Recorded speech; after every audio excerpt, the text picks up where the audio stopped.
আসসালামু আলাইকুম বন্ধুরা। আজকে আমাদের বাড়িতে রান্না হচ্ছে একটা স্পেশাল ডিশ। কি এই দেখো, কচু গাছ। এটা আমাদের বাড়িতে সবাই পছন্দ করে, এটা আমার দাদুও পছন্দ করে। তো দাদু এইগুলো এনে দিয়েছিল, মা এখানে বেছে নিচ্ছে। মা অলরেডি উনুনে ভাত রান্না বসিয়ে দিয়েছে।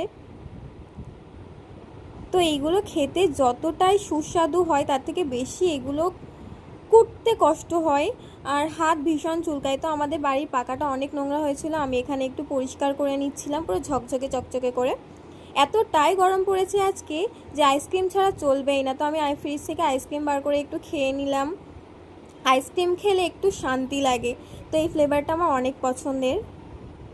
এটার দাম ছিল 320 টাকা। তো মা এখানে কচু গাছ রান্নার জন্য আমাকে বলেছিল নারকেলটা ফাটিয়ে দিয়ে, আমি কুড়িয়ে দিয়েছি একেবারে। তো আমাদের রান্নাবান্না অলরেডি রেডি হয়ে গেছে, দাদু এখানে খেতেও চলে এসেছে। আজকে দাদুর প্রিয় প্রিয় ডিশ ছিল।